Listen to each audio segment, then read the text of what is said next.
As always, everyone that's been directly and indirectly affected by COVID. Please bow your heads. Father God, thank you so much for allowing us to gather here tonight. Lord, we just ask that we look after you and ask you to guide and direct this meeting tonight. Lord, we are so thankful for all the teachers and employees that work in this parish and the job they're doing on a daily basis. Lord, we just want to ask that you place your healing hand on Mary Denman and Ronnie Coker as they battle with cancer, Lord. We know you're a great physician, and we just ask that you give them the comfort they need as they battle that disease, Lord. And Lord, we know you can. We're just so thankful to you for doing that. For Emily Sinagra, Lord, we just praise you, lift you up for healing her, for allowing her not to have to go through that last chemotherapy, Lord. We want to ask that you look after our parish, state and our country, and Lord, just ask that those that have been affected by COVID, Lord, that you continue to look over them and their families, Lord. We just ask for you to lead us and guide us and praise your holy name. In your name we pray. Amen. Amen. Please join me in the pledge. Allegiance to the flag of the United States of America and to the republic for which it stands, one nation, under God, indivisible, with liberty and justice for all.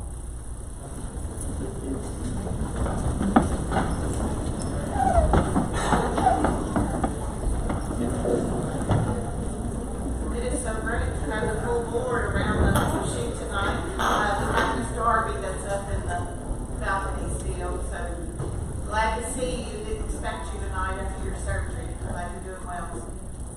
All right, 1.02. Approval of the minutes of the regular session of the board for April 15th. Motion by Mr. Wiggins, second by Mr. Bass. Please vote.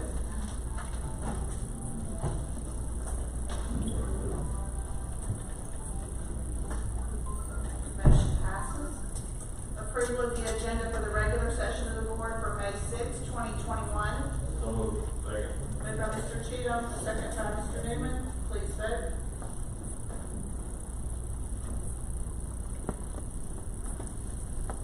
Motion passes. 2.01, recognition 2019 and 20 and 2020-21 outstanding school support employees for middle and high school, presented by Pam Williamson, supervisor of PPE and Compass.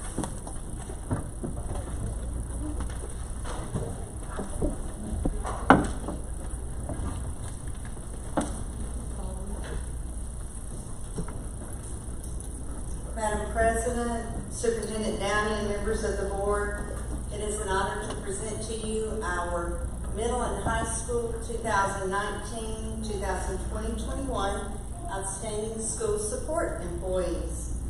These employees are the heartbeat of our system. They provide invaluable services, and they are essential partners in helping our students in their education process. They are valued and highly respected by their peers and school community. Before we begin the presentation, I would like to thank Lisa Boland with Human Resources for helping and assisting me tonight. I would like to recognize Jill Valentine and Emma Eckendall from the Bossier Federal Credit Union and ask them to join Superintendent Downey and President Smith at the podium to assist in presenting the certificates and awards. We want to thank the Bossier Federal Credit Union for sponsoring this and let you know how much we appreciate you helping us recognize our outstanding school support employees. We're going to begin with 2019.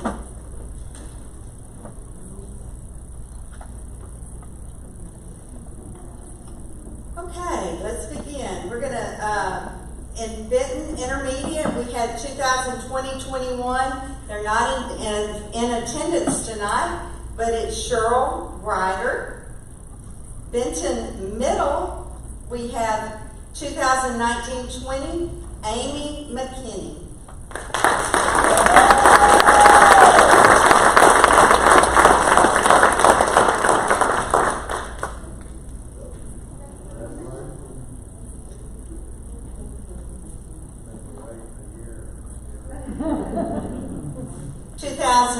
2021, Althea Anderson. Benton Middle.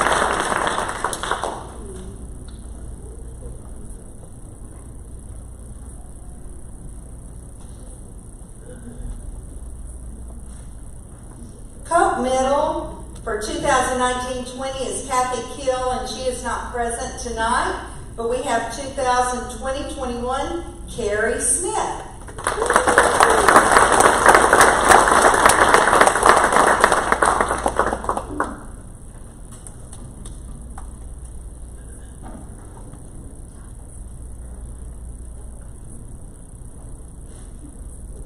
Elm Grove Middle, 2019-20, Jackie Bell, and she is not present tonight. So we'll go to 2020-21 is Sharna Johnson.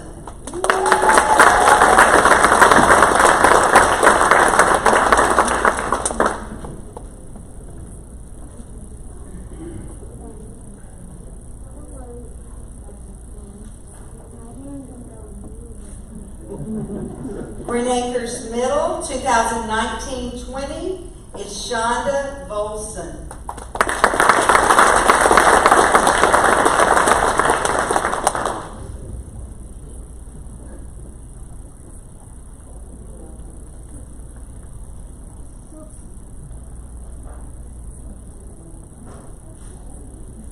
Green Acres Middle, 2020-21, Janice Johnson.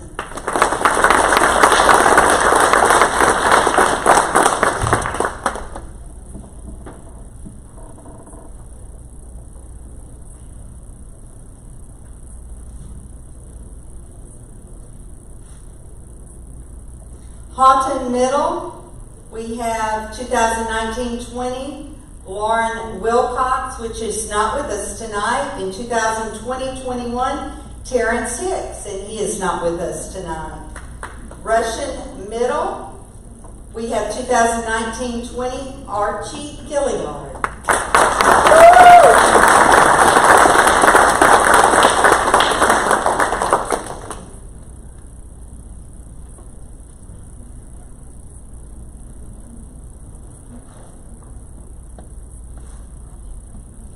Russian Middle, 2020-21, Pamela Bell.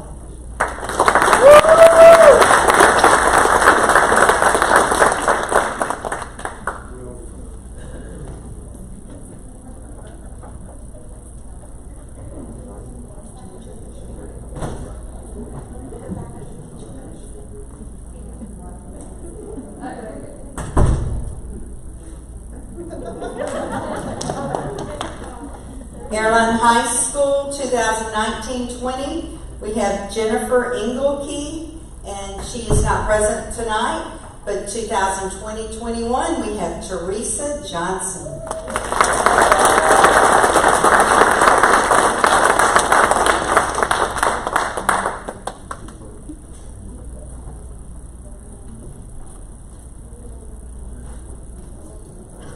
Benton High School, 2019-20, Sandra Montgomery.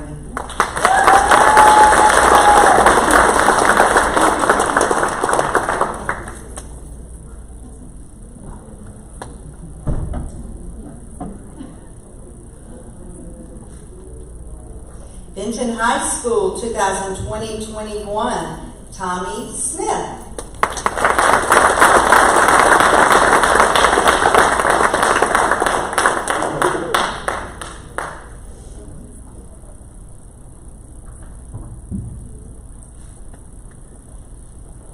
Bossier High School, 2019-20, Bonnie Campbell.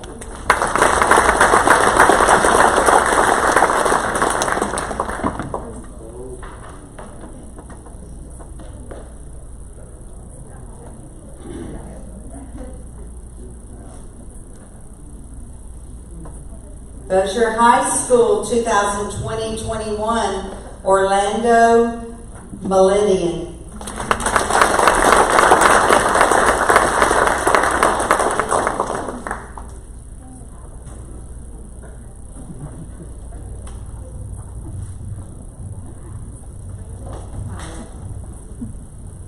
Houghton High School, 2019-20, Kyle Washington.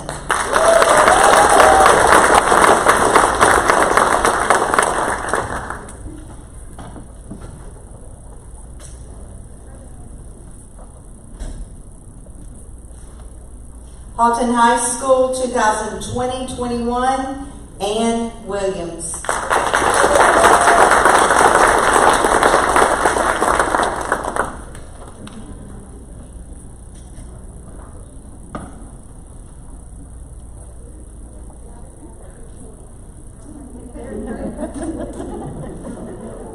Parkway High School, 2019-20, Lenoy Thigpen, and she is not present tonight. 2020-21, Sharonda Robertson.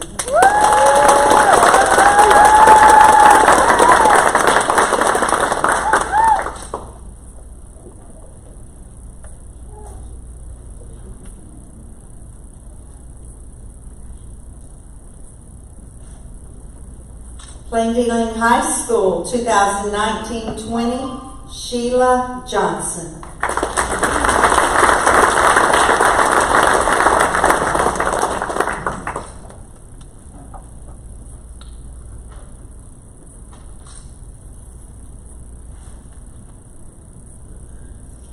Plain Dealing High School, 2020-21, Deborah Brown.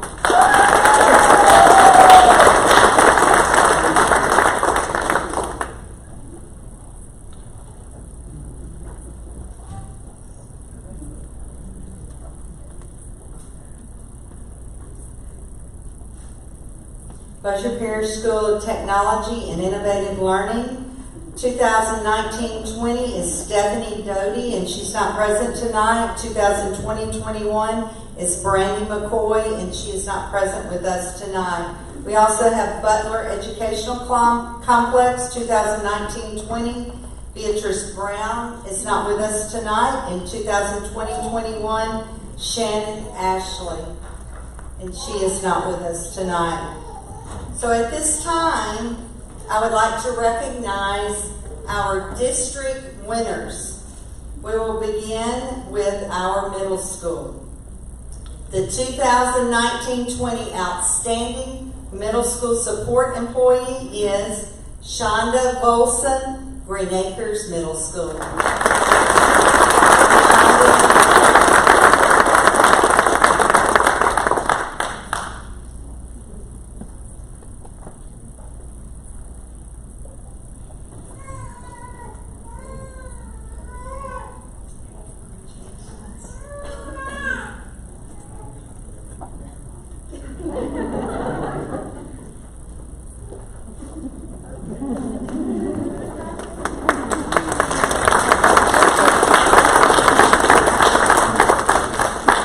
The 2020-21 Outstanding Middle School Support Employee is Janice Johnson, Green Acres Middle School.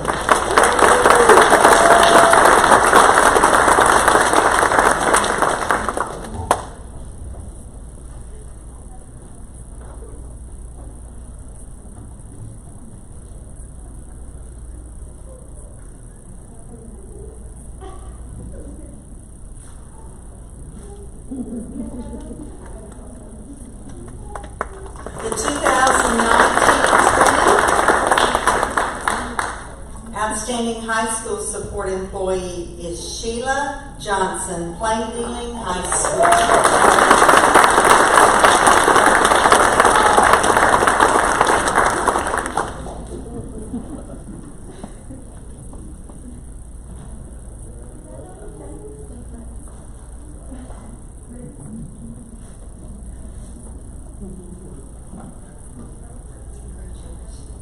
The 2020-21 Outstanding High School Support Employee is Ann Williams, Houghton High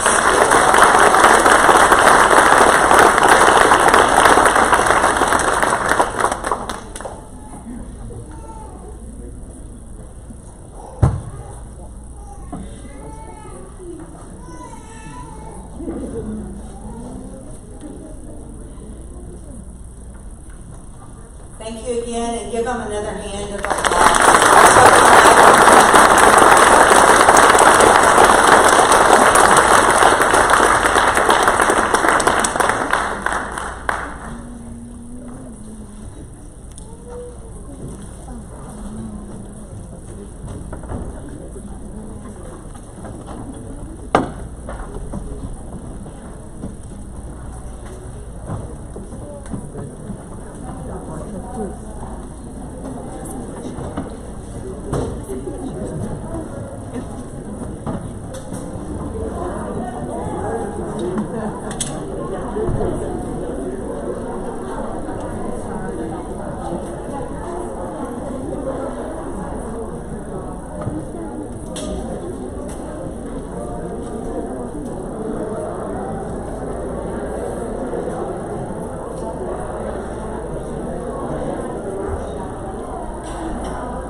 than what we have right here in Bossier Parish. And this particular group of students that we're recognizing tonight, our 2021 Middle and High School Students of the Year, exemplify this. The Louisiana Department of Education sponsors the Students of the Year Awards program. The program is designed to recognize outstanding elementary, middle, and high school students who demonstrate excellence in academics, leadership, and citizenship. Students are selected by their schools to compete in the parish competition, and then the district winners have the opportunity to advance to the regional level of the competition and possibly move on to state. This is a tough competition because the students, they have to showcase their abilities through a portfolio, their personality through interviews, and then their written eloquence through essays. One of our community partners sponsors the Bossier Parish Student of the Year program. We want to give special thanks to Citizens National Bank for their role in our district level recognition. At this time, I would like to ask Mr. Jason Smith, President and CEO of Citizens National Bank, to come forward for remarks. And Mr. Smith is going to assist in handing out certificates along with our superintendent, Mr. Downey, and our school board president, Tammy Smith. Oh, okay. They brought the JV team in and put them All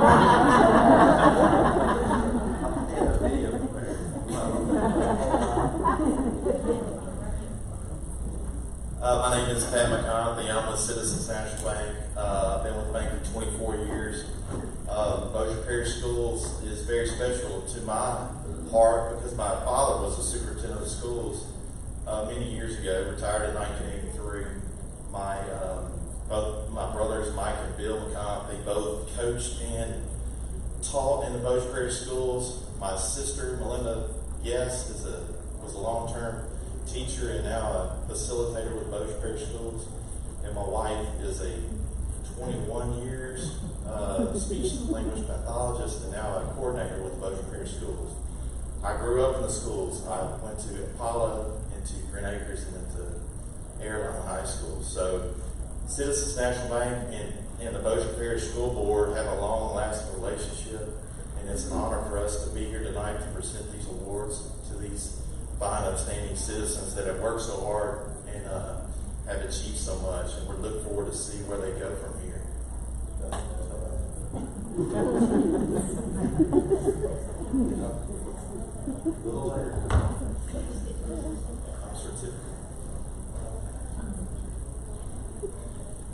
All right, each student is going to come forward and receive a certificate and then have their photo made. And we're going to start with our middle school students of the year. First, we have, who is not present, Benton Middle School, Ian Knudsen. And here those, we have Hope Middle School's Zane Maxwell.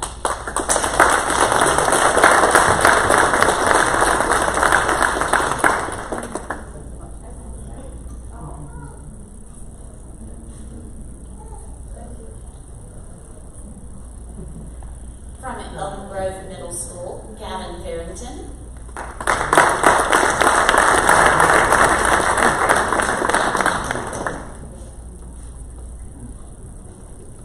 From Green Acres Middle School, Chloe Tran.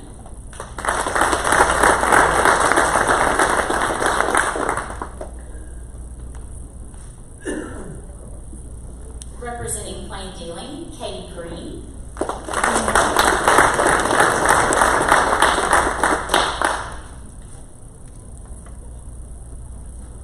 From Russian Middle School, Jonathan Tejas.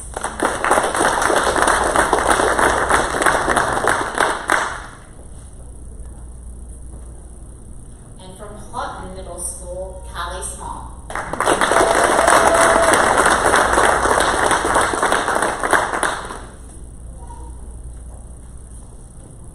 Let's give all of our 8th grade middle school student of the years.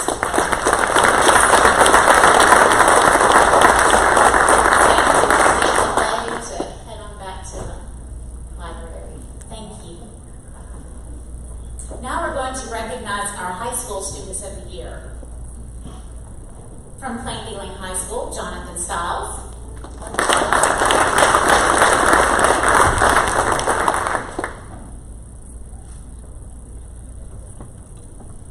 Representing Parkway High School, Katie Brumman.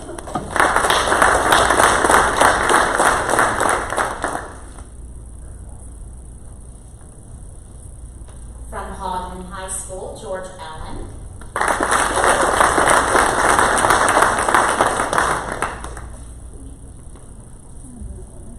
Representing Bossier High School, Micaiah Hewitt.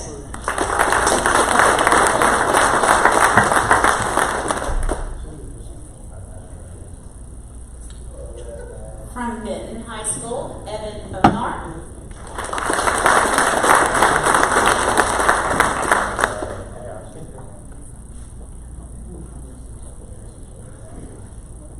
And from Airline High School, Elizabeth Gay.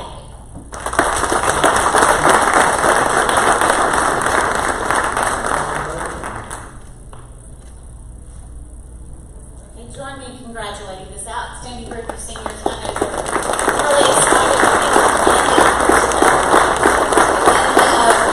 to testing and everything. All right, so Jonathan, if you will lead the group out. Almost time for you. Okay. As mentioned earlier, the school level students of the year compete at the district level, and one student is chosen at each grade division to represent the district in a regional competition. This year's Bossier Parish Middle School Student of the Year is Kylie Small, and our Bossier Parish High School Student of the Year is Elizabeth Gaddy. Ladies, would y'all come forward?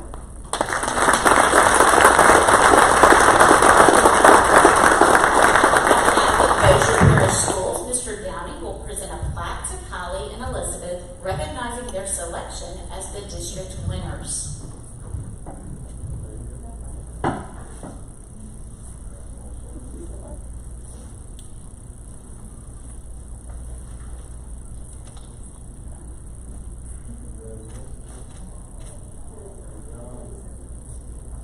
Not only do these ladies get to take home a plaque, they get something by Mr. McConaughey here. Citizens National Bank is going to recognize our district winners by providing them with an iPad to help them as they continue their academic journey.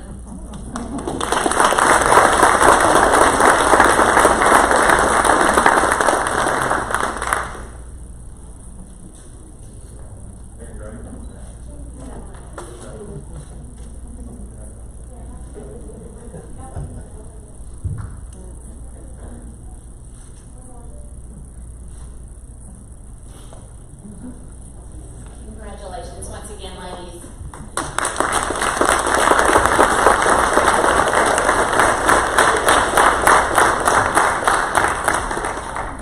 It was especially exciting when Kylie got the opportunity to move on to the state level. She was selected as the regional winner, and she was one of 7 finalists to advance to the state level for middle school division. So on behalf of the Louisiana Department of Education, we would like to present Kylie with a certificate of recognition. And this came straight from the Sandy Holloway, who led the virtual ceremony for you. So she's going to do that. All right, then. Well, please join us again in congratulating them.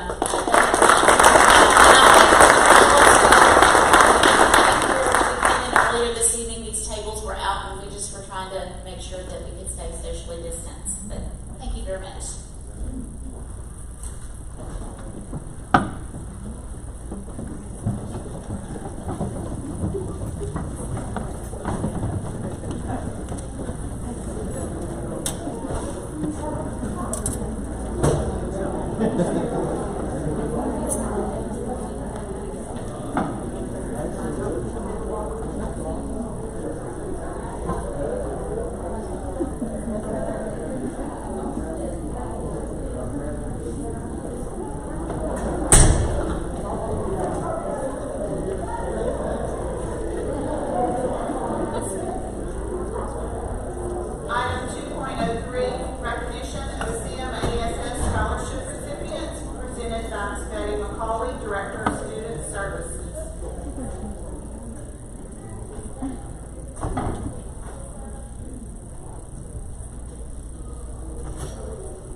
Good afternoon, President Smith, Superintendent Downey, and all of the board members. I am standing in for Ms. Willie Blackshire, who is chairman of the board for the CMAS Scholarship. The CMAS Scholarship is in memory and honor of Clotilde Monroe, who was a Bossier City citizen for many, many years. Her legacy lives on, her love and her concern for young people and their continuing education after high school or post-secondary education. So tonight we have 3 outstanding recipients. The criteria for receiving this monetary scholarship is predicated on scholastic attainment, leadership in the school and community, and a plan to move forward to continue with contributions in their respective communities and wherever they go in the world. Our first recipient is Tamaya Davis, who is a senior at Benton High School.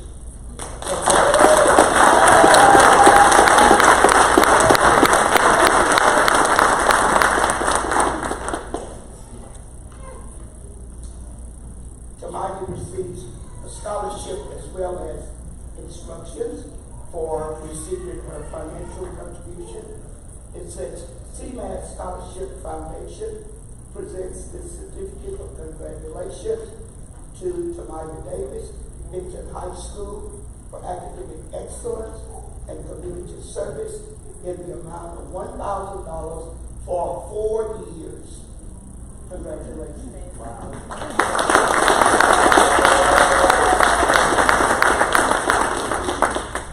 Our second recipient is LaCasia Dupree, also a senior at Benton High School.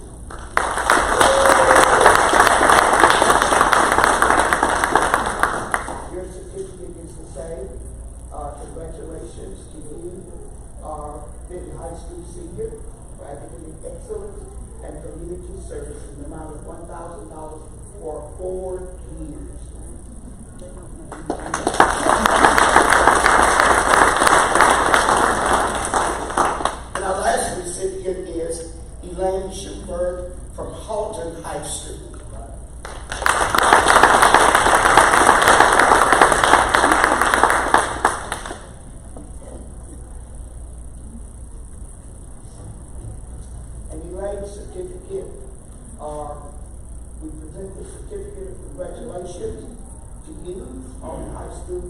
Senior for academic excellence and community service for $1,000 for 4 years. Congratulations.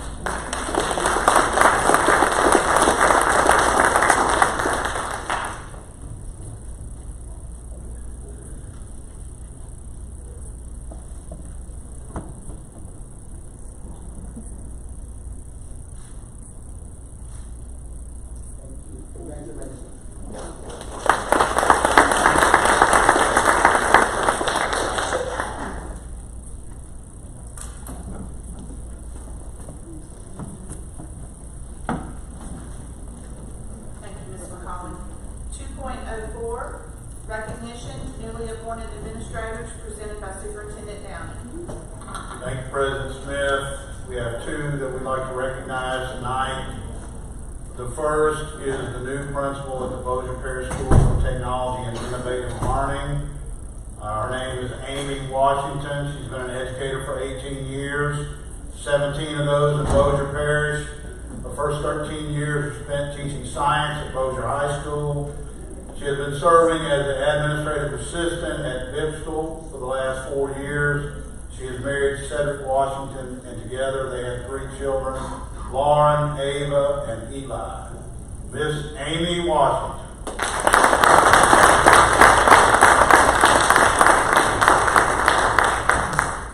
Superintendent Downey, President Smith, members, thank you for honoring me tonight. These never get easier. I'm so excited for this opportunity to lead such a wonderful school that I've only been a part of for what I feel like is a short time and a lifetime at the same time. I'm excited for what we have planned. I'm excited for what's the future of Bibstel. I wouldn't be here without my rock, my support system, my husband, who couldn't be with me tonight because he's chasing our 3 kids, in the wind in every direction. But I have one graduated from college this weekend, one's playing baseball right now, and one's at a tennis match, so he's navigating. And of course, without Dr. Spillers, I wouldn't be here at all. She is my mentor, my friend, my family. She has trained me in so many more ways than just to be a good principal. She's just trained me to be a leader, and what I hope I can pass down to Mr. Neal, who's going to come in as my new assistant. I'm excited for that opportunity to not only lead the school, but to lead the future leadership for Bossier Parish. So, thank you.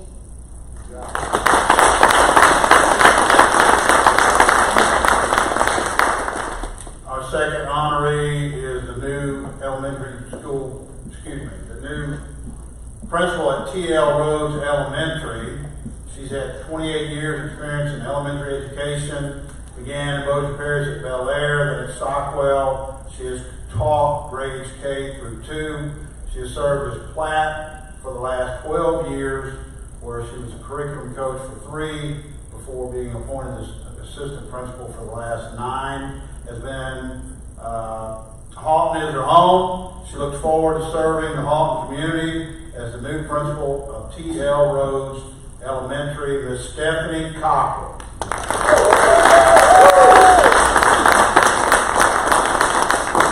Thank you, Superintendent Downey, President Smith, and the board members for your vote of confidence in me that I'll be a great principal for T.L. Rhodes Elementary. I have a big vision for Rhodes, and I'm looking forward to working with the faculty and staff to live that out.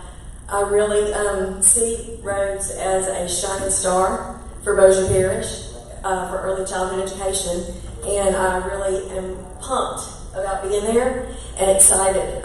K through 2 is my love. Literacy is my love. And being with those kids and teaching them to love reading and get them on grade level before they go to Platt is really important to me. Today I have some family members. My husband David, of almost 24 years of marriage, he puts up with me, and he is my rock and my best friend. He listens when I have a bad day, and I appreciate him for that. My daughter Natalie, she is a product of Bossier Parish School. She is a graduate, soon to be graduate of Louisiana Tech this month, and will finish her master's in clinical psychology and go on to pursue PhD, she hopes. We'll see. And my son, Caden, both of these are my pride and joy. He is a senior at Airline this year, so I have 2 seniors, one graduating college and one graduating high school, so I'm super proud of them. And my mom and dad are here. Strong-willed kids might do something one day. And also I have my team back there, Miss Turner, Miss Snellgrove, our counselor, and Miss Breedlove. Y'all are great. I'm going to miss you. Miss Turner, you're not getting rid of me. Thank you for taking a chance on me when you didn't know me from anybody. And we partnered together, and you invested in me, and I'm ready to do the same thing for TL Roads. Thank you.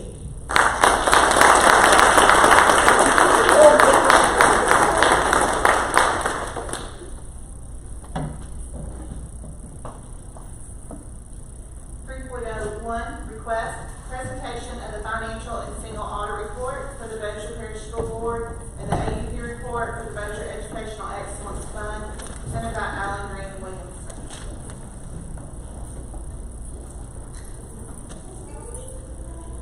Hi, Madam President, Mr. Smith, Mr. Downing, and the members of the board. My name is Cindy Thomason, and I'm representing Alan Green and Williamson, and it's my honor to present this year's audit report. As you may remember or maybe knew, that an audit consists of really 2 types of audits. We do a financial statement audit and we do a compliance audit. And this report here is what we call your comprehensive annual financial report. And this is the financial statements for the board for fiscal year 2020. And on page 25 is our audit report, and we're very honored to say that we're giving an unmodified opinion on the financial statements, which means that it is fairly stated in all material respects, and we don't have to modify our report for any issues that we know. And it used to be called a clean opinion, so it's the best that we can offer. Your financial statements, they actually, well, I want to first bring to your attention that there are several sections within this comprehensive annual report. The first section is called the Transmittal Letter. It kind of begins on page 11. And it does ask for some information that is presented that kind of can be useful for your district and your area. And then the second section is the MD&A that begins on page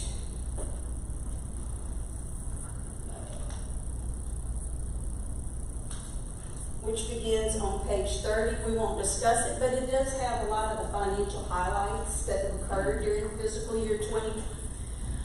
It also gives some details on the changes between fiscal year 2019 and 2020. So I really recommend that you read this. And there's actually some comparative tables that begin on page 34 and 35 that kind of compare the 2 years and then there's some explanations for those significant changes. The actual let me say that the financial statements for Bossier Parish is based on what we call generally accepted accounting principles, and for government we follow GASB. And GASB that presents 2 types of financial statements. One is the governmental activities, and they begin on page 45. And those financial statements are reported on a full accrual basis, or like some people like to say, as a business, all your assets, all your liabilities are presented there. And at the end of the fiscal year, don't be shocked. It actually shows a net position of $456 million. And most of that, and the reason of that, is because of your 2 main liabilities are your net pension liabilities and your OPEB liabilities. But if we took those 2 liabilities off, you would actually have a positive net position of 236 million. But those combined together were like 1.3 billion in the liabilities. I can make it pass without asking just one question. Okay. Seriously. That number sounds dramatic. It is a dramatic number. But for clarification purposes, our numbers are not anywhere close to what our peer group and other school boards are across the state.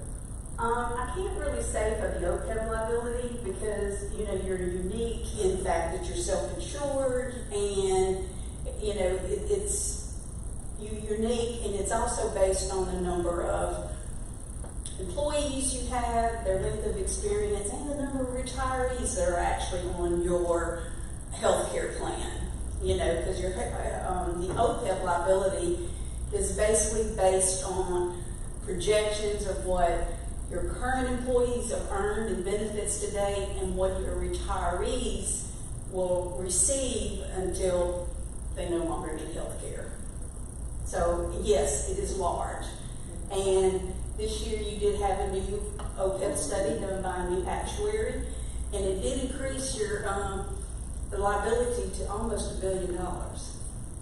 But that's what, you know, GASB has determined that, you know, the citizens or the readers of your financial statements need to know, even though you do fund this on a pay-as-you-go basis, that the overall cost of providing that service to your employees and your retirees in the future. My concern is someone would look at this and assume we're insolvent. No, every government has that same situation, and there's very few school boards that have a positive debt position because of those two liabilities, and that's why I wanted to bring it to your attention.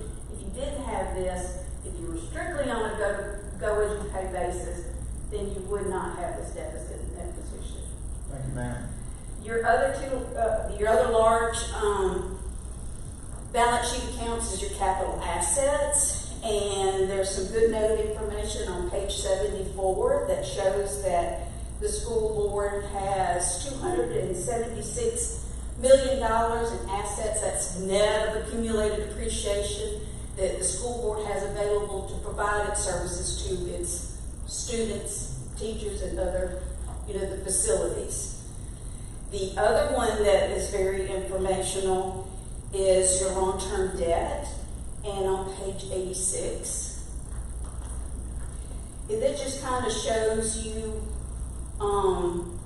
the outstanding bonds that you have, what your current, you know, your interest to maturity is, and the amount that you're going to have to pay within 1 year. So it's just some useful information. The other set of financial statements that were presented is what we call the Governmental Funds, and these are based on modified accrual, and it's basically your current resources, and your report defines your current resources as resources that will be available within 60 days. And those statements begin on page 50. And at the end of the year, and these are the financial statements that you budget on, and you use it for your budget basis type of thing. And at the end of the year, you had $162 million. This is an increase of $33 million over the prior year. One of the main big activities that occurred during the year is that y'all did issue $25 million in bonds to continue your construction projects and the spending of those construction bonds. So those are, to me, the two out of the unusual, plus the receipt of the CARES Act money. You also have, beginning on page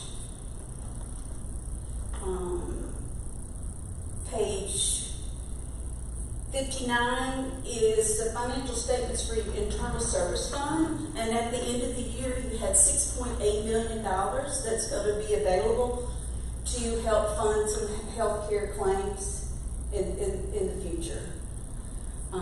It actually, you had a decrease of $3.7 million from the year before, and part of that was the reductions to try to reduce that fund balance because of certain requirements for the federal government and the uniform guidance from the last year.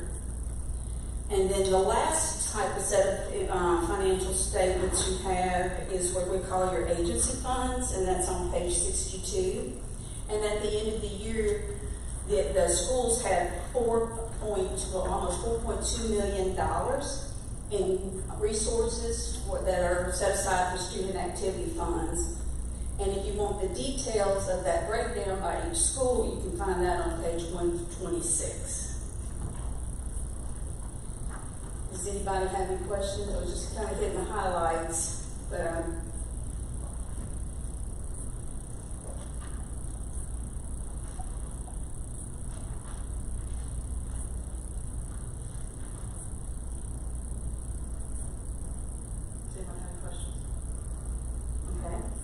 well, the second part of the audit is the compliance audit. And the compliance audit is actually broken down into two types. We have one that we follow the governmental auditing standards, and the other one is the Single Audit Act. We do certain tests, and if you'll read the two letters that are at the beginning of this report, it's called Single Audit. Excuse me, I'm sorry. The Single Audit. And if you'll turn to page 10 on it, that's what we call the Schedule of Expenditure of Federal Awards, and it just kind of gives a detail of the federal dollars that Bossier schools received in the fiscal year 2020, and you actually received $21.9 million in federal assistance, being the largest being your child nutrition and Title I and special ed are some of your larger federal programs. Any questions? Then on page 13, and this is what we call the Schedule of Findings and Question Cost. And the first part is, it's just a summary of auditor's results. And the type of the audit report we issued, as I said before, was unmodified. And we're really proud to say that we have no findings that are required to be reported for the governmental auditing standards, and we had no findings that were required in the single audit. So I think that's a good accomplishment for the school board because in the past we've always had several findings.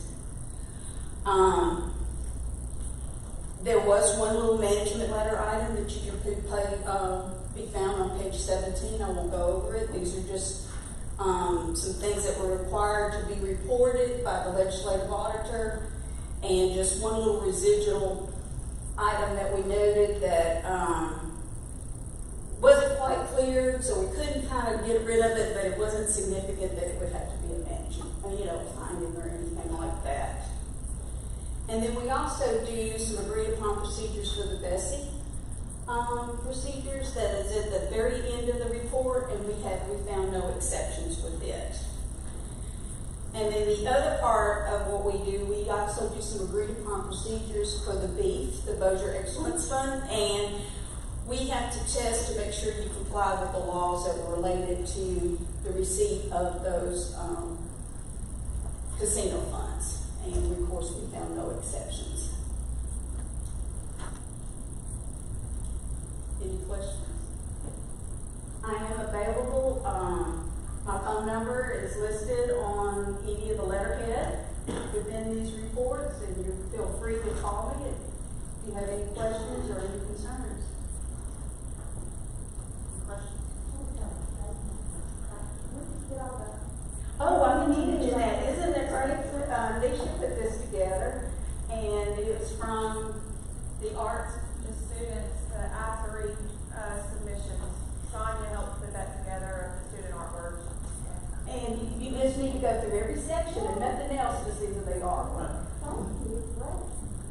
I thought it was very cute. And I also mentioned to tell you there's also called the Statistical Section.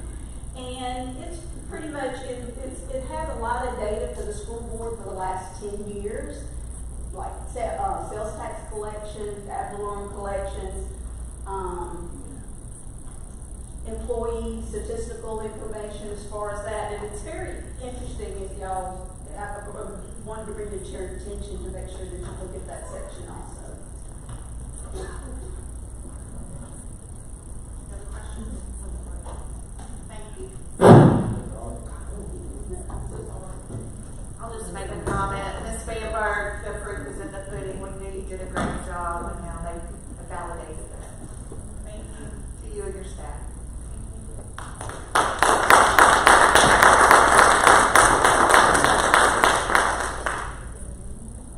3.02 request approval of 2021 Elm Grove Middle HVAC upgrade presented by Gary Douglas, Chief Procurement Officer. Thank you. Good evening, President Smith, Superintendent Downing, members of the board. On April 15th, we took bids for replacing the HVAC system at Elm Grove Middle. We received 2 bids from Ham Mechanical and Paint Company with a total bid cost of $976,000, which represents the base plus alternate 1. We recommend award to Ham Mechanical. Motion by Mr. Cheatham and a second by Mr. Newman. Please vote.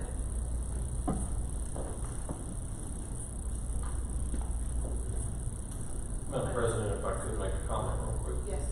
Thank you. I would like to note and point out to Mr. Wiggins that Ham Mechanical does have some local Bossier Parish people working for them. They've already actually been out there on the roofs. I want to make sure that everybody knew that there's actually Bossier Parish employees with Bossier Parish students in our schools working on that project. Very well. 3.03 request approval of 21 middle school roof replacement, also presented by Gary Douglas, Chief Procurement Officer. On April 13th, we received 4 bids for the repair of the Benton Middle roof that was damaged from the April 2020 hailstorm. Out of the 4 bids we received, Terry's Roofing was the overall low for base bid plus alternate 1. So we're recommending that Terry's Roofing be awarded a contract in the amount of $590,000. So moved. Have a question? Mr. Newman? Can you speak to the vast discrepancy in the low cost bid versus the others, please? In the base bid, Yeah, or all the way base across? and alternates, they're all, I mean, the next closest one is almost right at $200,000. I made a quick motion. I cannot speak to what on how Terry's. The next closest is $785. That's $195,000 variance between the lowest and the next, and then the other 2 were exponentially higher than that. I just want to make sure that all the specs were. Yes, and we did have a discussion with Terry's Roofing, the representative of Terry's Roofing, and he was very comfortable with his bid submission.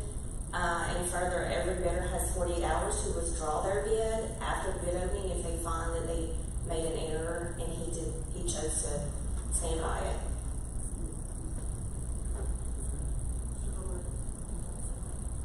Thank you, Madam President. Actually, I have 2 questions. Number 1, I think everyone should take note of the Alt 1 number for Terry's Roofing. Compared to the others, that's why 15,000 versus 457,000. That concerns me. Secondly, will Mr. Babineau or who will be overseeing this project on behalf of Bossier Parish School? Does this fall under your new? It does. You got a new cap. Does this fall under that too? Actually, yes. We looked at that. Obviously, we know separately from the bids.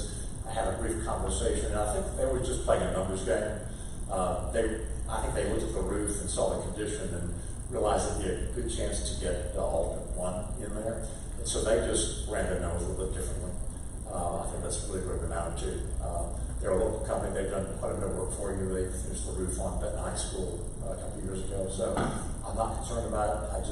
You see that sometimes. And some of the other bidders are from out of town, and so that's a reason that some of their numbers are also higher than the local companies.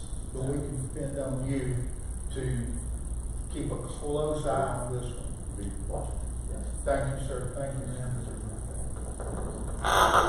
Mr. Wiggins? Madam President, we're from the South. We don't live in gift horse in the mouth. Thank you. Any other comments? We have a motion by Mr. Van Bird and a second by Ms. Brotherton. Were you the second? Please vote.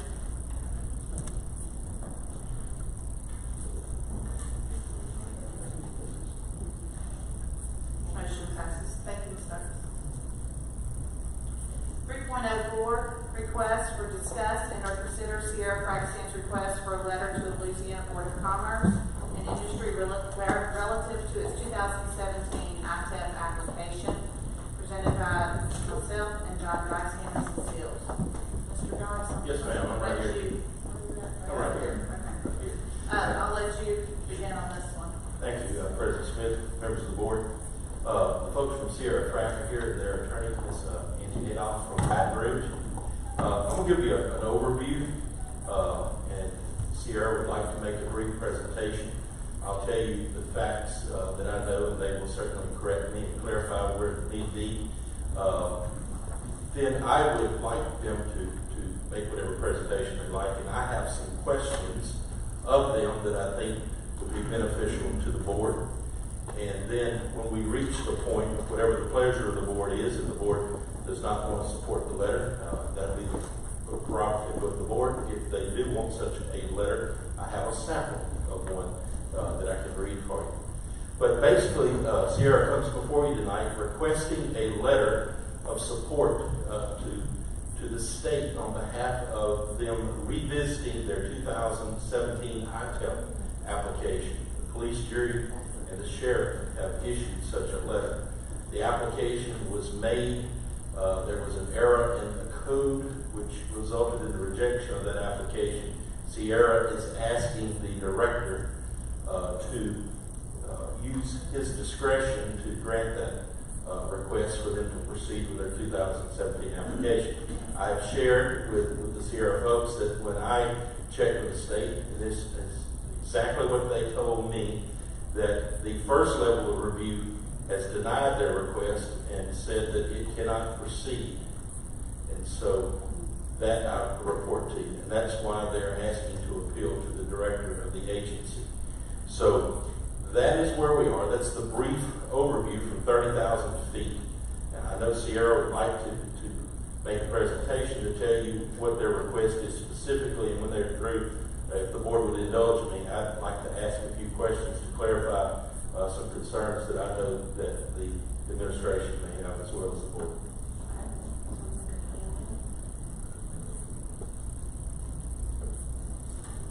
Thank you, President Smith, Superintendent Downing, members of the school board. My name is Angela Adolph, and I'm here today on behalf of Sierra Fraxand.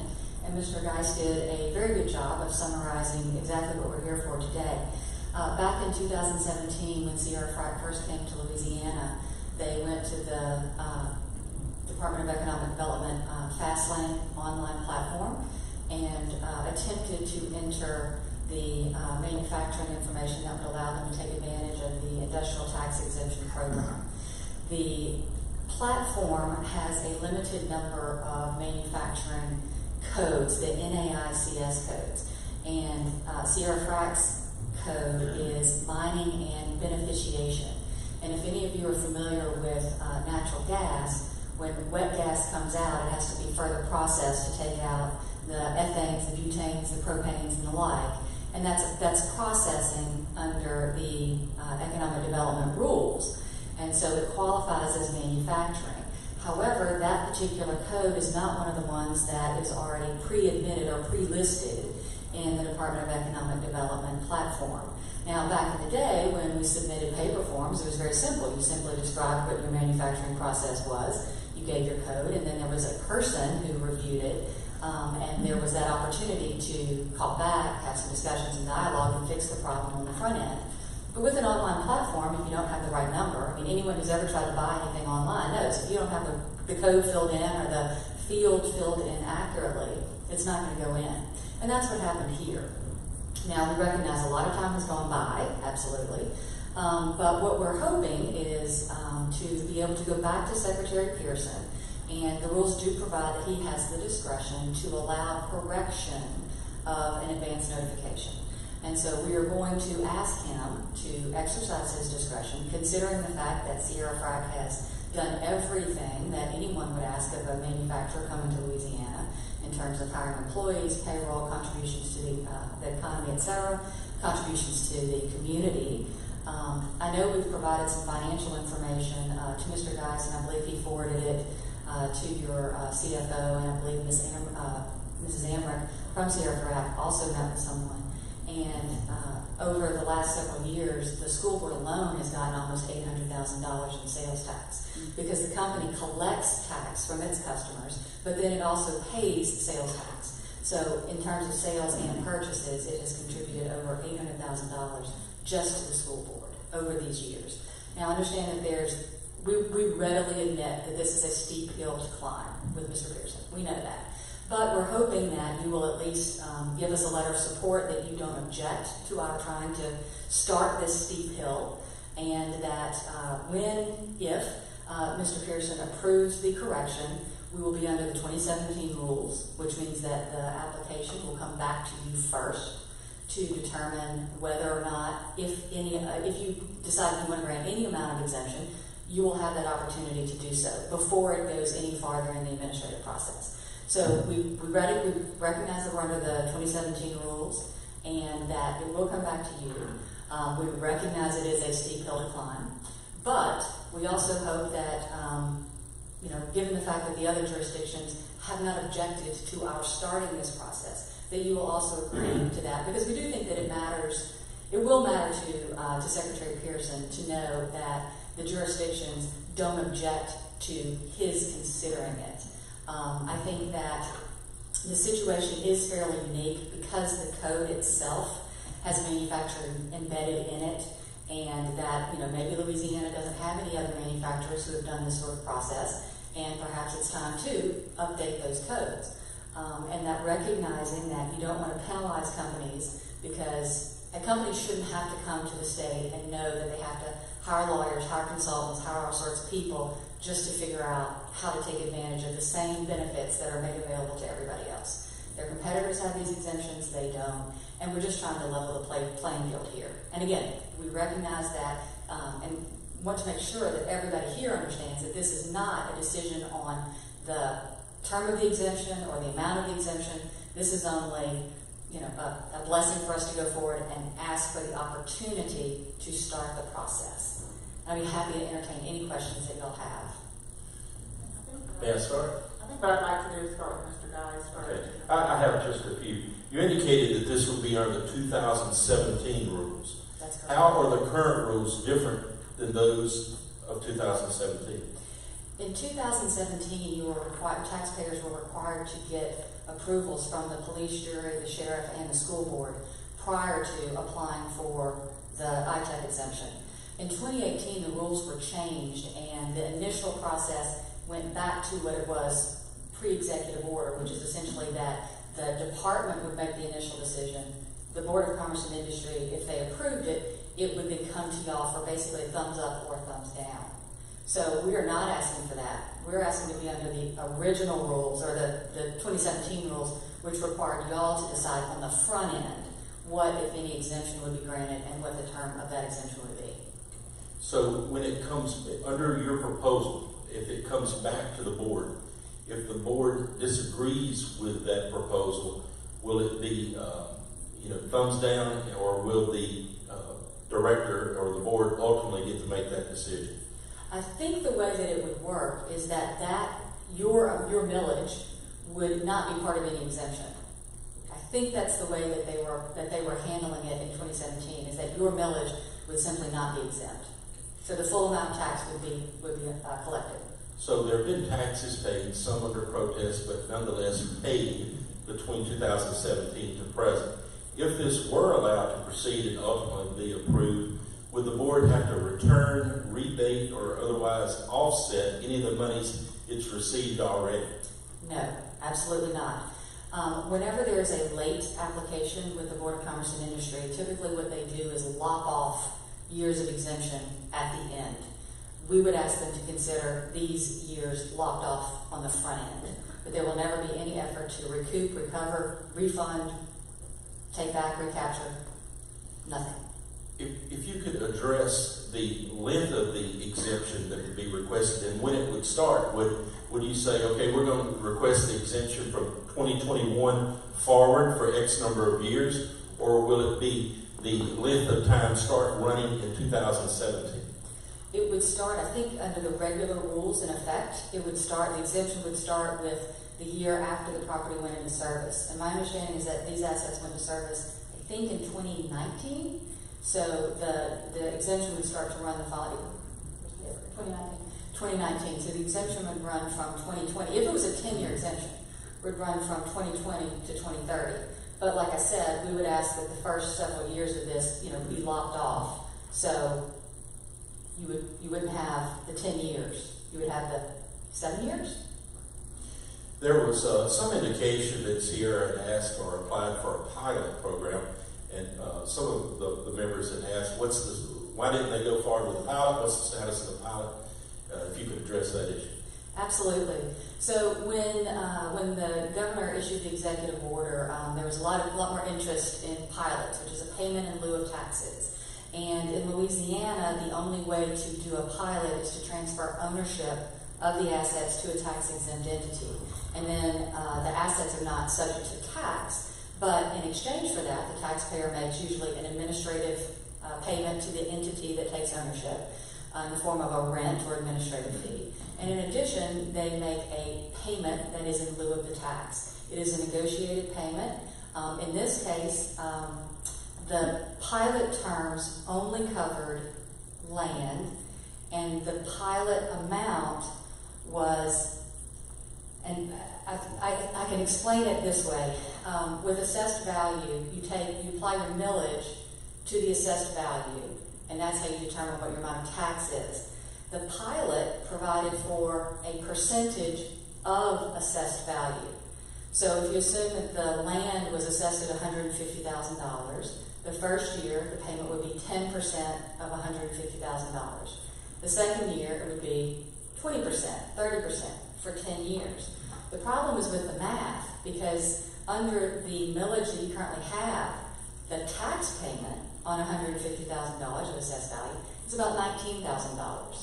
So the first year the company would save about $4,000. The second year they pay about $11,000 more, and it goes on exponentially like that. I cannot imagine that that's what the entity intended to do, but that's what the proposal says. There's also a concept, there's a difference in concept between property law and tax law. In property law, immovables are land in the buildings and other constructions that are permanently attached. But in tax law, we have concepts of land and other improvements. And so my understanding is that with this pilot, only the land was going to go into the pilot. None of the improvements would have. And improvements are assessed, the assessment ratio for improvements is 15% of fair market value. And for land, it's 10% of fair market value.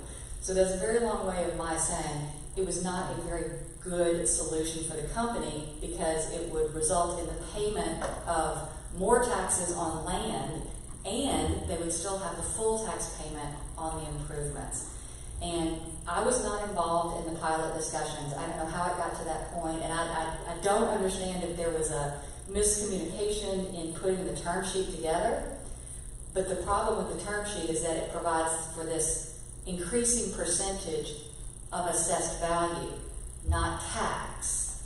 And so if they were going to negotiate a percentage value of tax, that would have made more sense, and escalating a percentage of tax, and that's often the case in pilots. But in this case, it was a percentage of the assessed value. So the numbers it would have resulted in the company paying more than what it would have paid ordinarily under the regular tax scheme. I've got about 3 more. I promise I'll speed this up. What advantage is it, or why is Sierra pursuing a retroactive application on the 2017 application as opposed to just making another application and moving forward? Well, because you're not allowed to make applications after you've already put the assets in service. That was part of prior to 2016, you were allowed to do that. You could put the application in after the assets were placed in service, maybe up to 3 months later. But then in 2016, the rules changed, and you were required to give notice on the front end of your project as opposed to on the back end. We are aware that a lawsuit has been filed. I know the sheriff has been named the assessor. If you could tell us why that lawsuit was filed and what impact the request that is being made now would have on that lawsuit and how they're related. They are not related. The lawsuit relates to the 2018 project. So Sierra had its 2017, came in here in 2017, did one project. In 2018, they started an expansion, which was completed last year.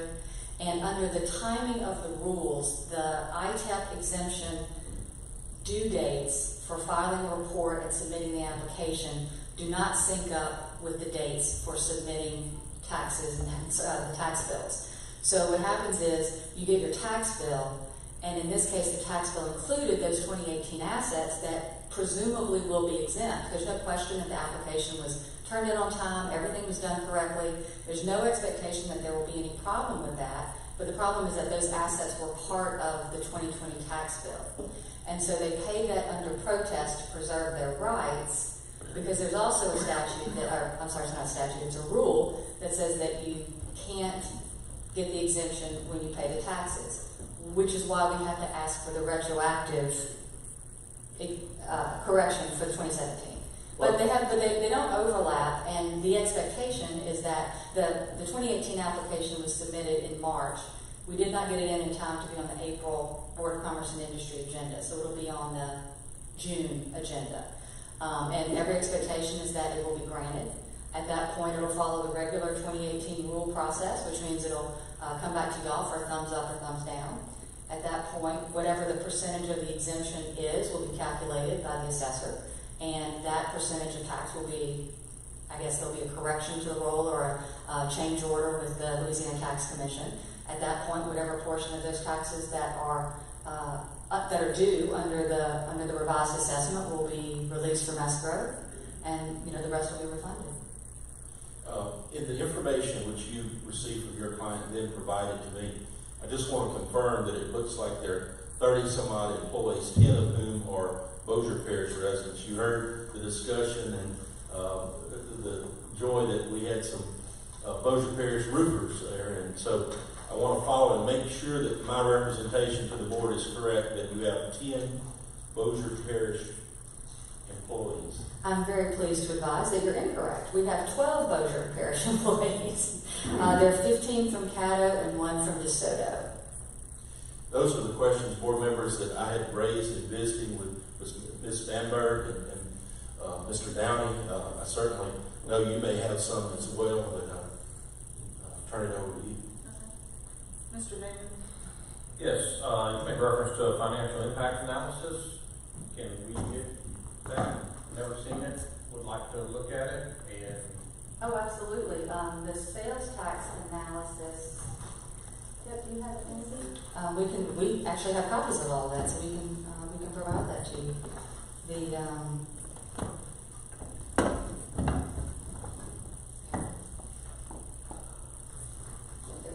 Oh, thank you.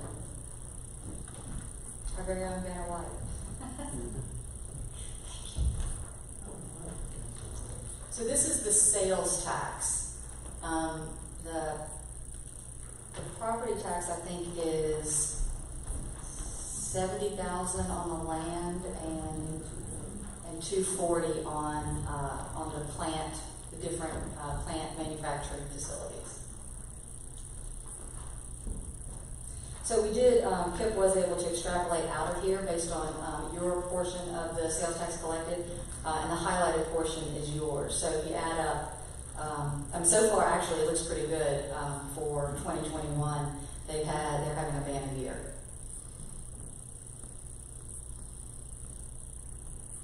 So, what about the exemption impact?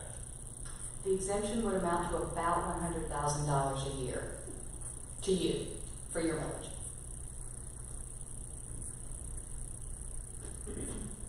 Ms. Vanberg, if you remember a couple months ago when we had the last two, I believe it was you that might have put together a little similar impact analysis as far as how that would affect our intake of revenue. Is that something you could do with this information that she's provided so far? Yes, sir. Actually, the last one that we did, the analysis that we got was straight from the assessor. The last one that we did came through the ITEP committee and came through that process. And since it did, we had a lot more information up front, straight from the assessor. And that's where we got that analysis from the assessor. So this one, as we said, is a little bit different because it has not gone through the ITEP committee. And I will point out that the assessor only handles property tax. Your sales tax will be handled by your sales and use tax collector, which in Bossier may actually be the school board. It is not. It is Bossier City. Okay. Michael Norton is the sales tax collector. And this is sales tax, not? That is sales tax. That is not property tax. Correct. And that sales tax, to point out, that is sales tax on what they're selling as well as what they're purchasing. A big portion of that is purchases, it's not sales. That's correct. Sierra Frac pays sales tax on its own purchases. So they calculated that as well. So whoever their vendor is remits the sales tax that they collect when Sierra makes a purchase.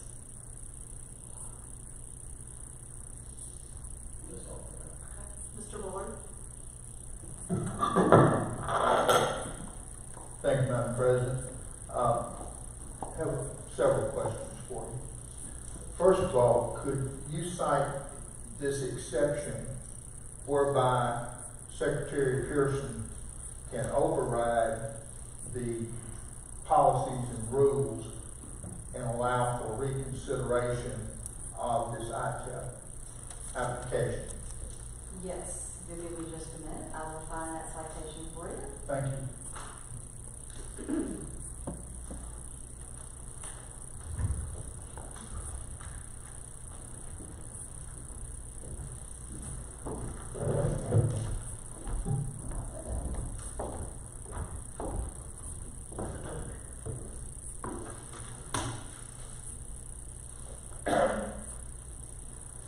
Madam President, if I could, while she's looking for that, just a simple yes or no question. This letter that you're wanting the board to and this is just for consideration, not approval of the concept, correct? This is consideration for the override and then come all the way back to us. I want to make sure we're clear on that. Right. This is to simply allow us to start the process. And then it will still have to come back again a second time for a final decision. Absolutely. It's Rule 503C5. Rule 503C5? Yes, sir. Thank you.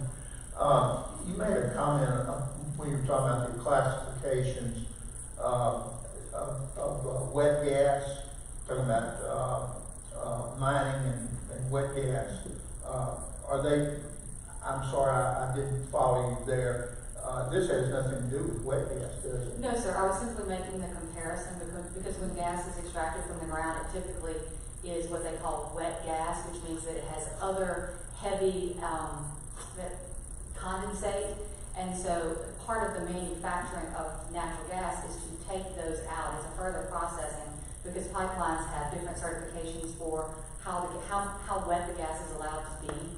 And so you just have to pull those out, but that's considered manufacturing because the manufacturing definition is very broad. It's essentially changing the shape, composition, and components of anything. So if whatever goes into the process is different from whatever comes out of the process. Whether it's changing the shape, if you think about making furniture, if you think about changing the chemical composition, where you take two things and mixtures versus solutions, but in either case, it ends up being manufacturing. Or in this case, where you have something that's extracted out. And then the minerals that are extracted out are separately sold because they're more valuable alone than in the sand. And for purposes, a lot of the sand that Sierra Frac manufactures is for hydrofracking. And so there has to be a certain composition of that material that's most beneficial for that process. Thank you. Did I understand correctly that you are already your application, your 2018 application, is already scheduled to go before the Board of Commerce and Industry in June? It is in processing. It was timely submitted, and ordinarily, there's been no indication that there's a problem, so when you submit it by the deadline, it is fully expected that it will be on the next agenda. Okay. But I will clarify, I have not seen an agenda, but I also haven't heard any reason why it would not be on the agenda. That brings us to, I guess, one of my biggest questions. We'll ask this one. I got one more, and I'll shut up. And I want to thank you for your candid answers. Excellent. We have a letter signed by Don Pearson. It says this application is a moot issue. We have supposedly verbal comments that were directed to Sierra Frac from Don Pearson's office that said, dead issue. By your comments that you've made tonight, it's more or less, hey, this was a dead issue because of whatever reason. And as of right now, right this minute,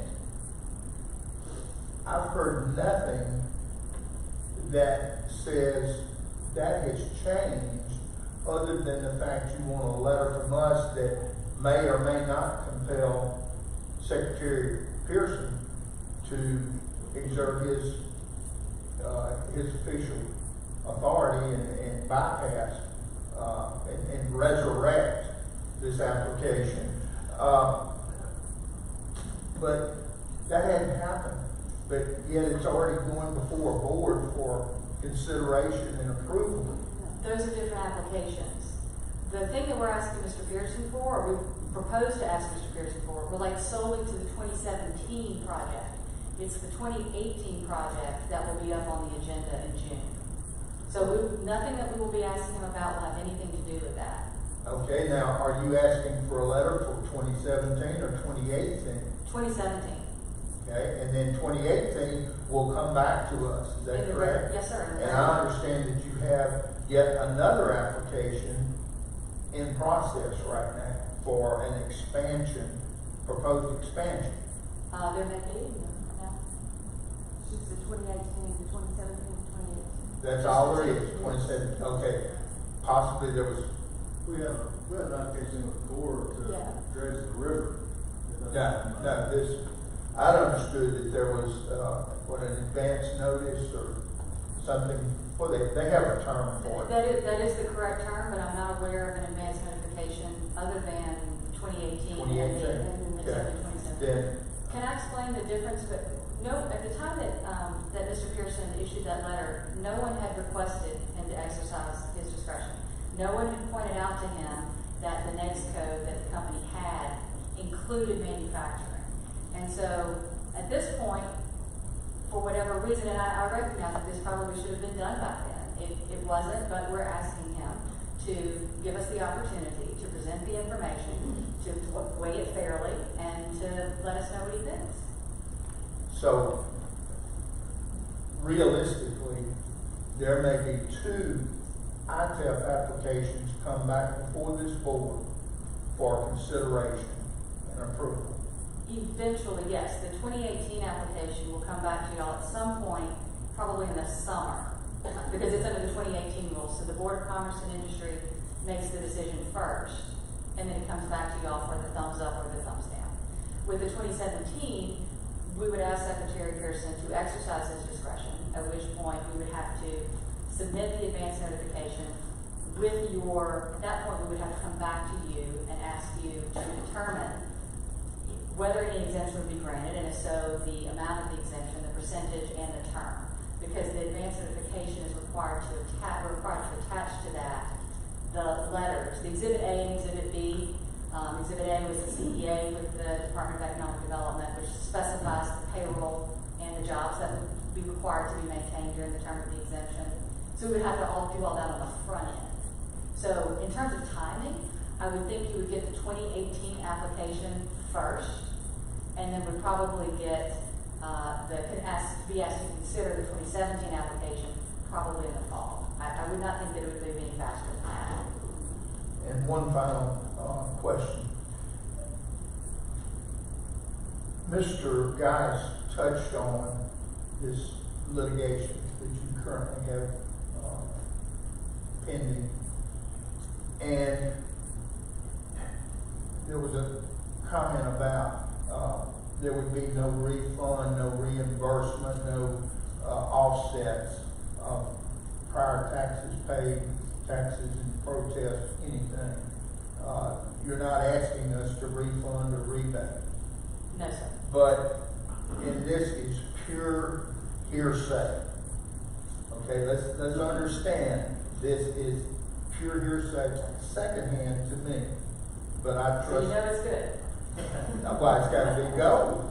Seriously, Yes, the person who shared this information with me, I have confidence in that they did in fact have a conversation with our tax assessor. And it was understood correctly that he feels he is obligated to initiate litigation himself should the courts find in your favor. That is certainly, I had not heard that, but that is certainly the assessor's right well, let me think about that. I don't know how there have been other instances where suits have been filed against the Board of Commerce and Industry and the taxpayer challenging an exemption, and there was one in federal court we had several years ago, and the court basically said it's up to the Board of Commerce and Industry to decide whether the exemption, that's what the Constitution provides and that's what the statutes provide, that the Board of Commerce and Industry is the one that decides ITEC exemptions. So the governor's executive order is designed to bring y'all into the process if the Board of Commerce and Industry sets a floor and a ceiling for what the exemption will be. But it's ultimately their decision, and at least in the case that went to federal court, the court said you don't have the authority to challenge, you don't have standing to challenge, or there's no cause of action to challenge that particular type of exemption. I'll be honest with you, I did not follow why he would be required to initiate some sort of litigation. If they find in your favor, then the court will direct how the protested taxes are dispersed, finish business. But I don't know, as I said, that was a hearsay thing. I didn't know if it was of any consequence or not. Ma'am, thank you so much for your time and your direct responses. Thank you, Madam President. I have a couple of questions, but this is about as clear as the Red River. But, well, if you let us ask, I'll have it completely filtered for y'all. My first question is, I guess I'm confused that you said your 2018 is coming up in front of the board when it's 3 years past. Is it normal for it to take that period of time? Is this COVID related?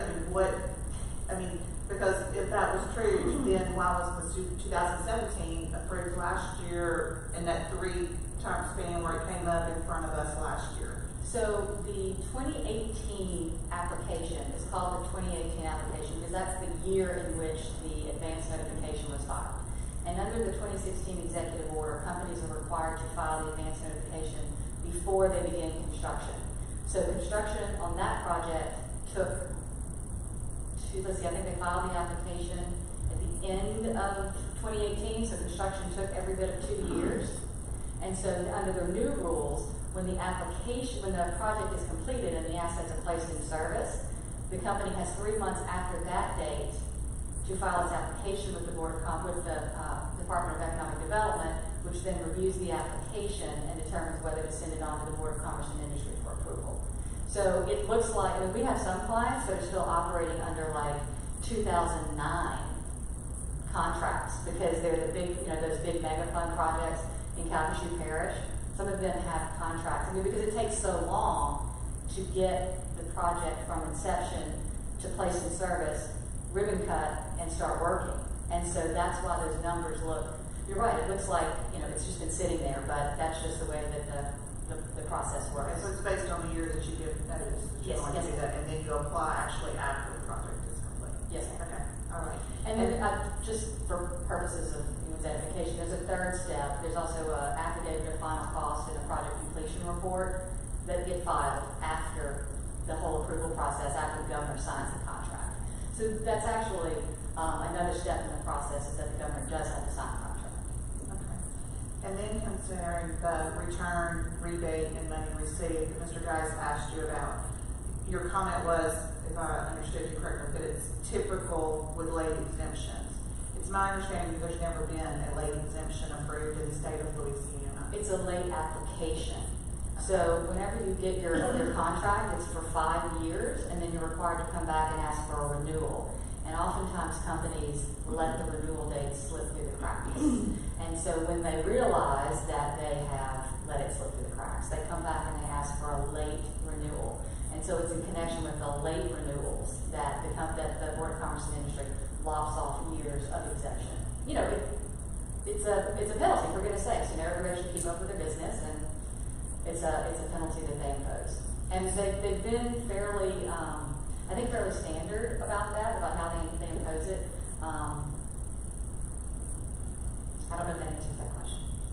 It does. I just thought that you said typically with late exemptions, and I just didn't think that any of the exemptions had been granted in the state. So if I misspoke, I apologize. I may have written it down wrong. Like I said, it's clear as the Red River. Anybody else have? I know there were a lot of questions, so now it's your time back. Mr. Bamberg. I got a couple. First of all, we took a visit out to your property. What an awesome business that is, you guys. Out on the river, you cross the levee, and it's like, oh my gosh, I didn't know this was up here. So it's an impressive sight. It is. I'm asking if I can drive a big Tonka truck. I guess I don't know if these are for you or for Mr. Geis, but one, we're talking about lopping off years at the beginning. Is that, if you ask for that, is that done, or is that just a request that may or may not be approved? So I think that would be up to Mr. Pearson's discretion and the Board of Commerce and Industry's approval. That's certainly what we would ask for, but there's no guarantees that that's what would happen. I don't think that there's any chance that we would get a 10-year exemption starting the year that the assets were placed in service.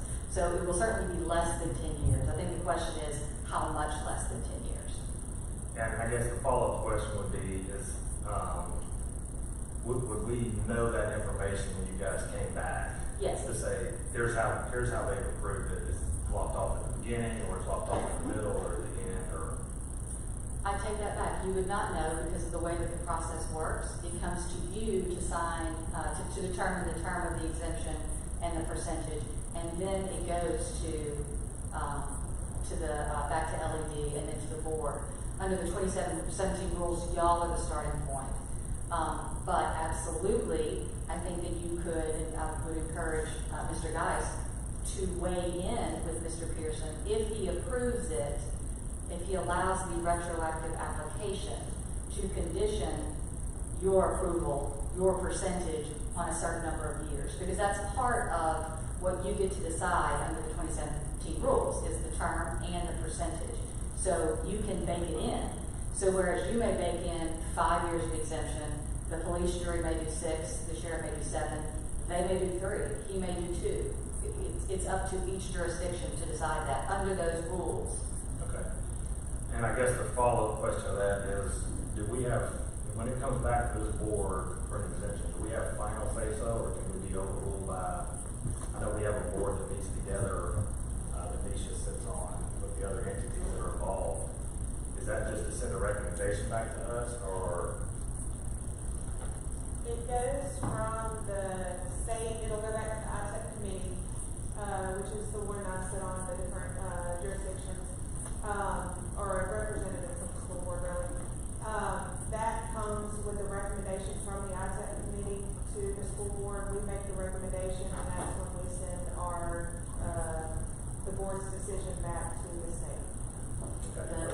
Exhibit B. Ms. Adolph, is it your position that the determination of the board will be, quote, determinative, or is it a recommendation? You mean for the approval to allow a retroactive application? No, for when the thing comes back the second time. Oh, right. My understanding is that under the 2017 rules, what y'all decided is what the Board of Commerce and Industry lives with. So that's why you would have, for instance, if y'all said zero exemption and the other jurisdiction said 20%, 60%, that they would just calculate under the different millages what the amount of the exemption would be. And it becomes a very complicated process, I think, for the assessor, or really the sheriff who generates the tax bills. So it could be a situation where the sheriff's department does one thing, the city does one thing, and we do one thing. Is that correct as you know?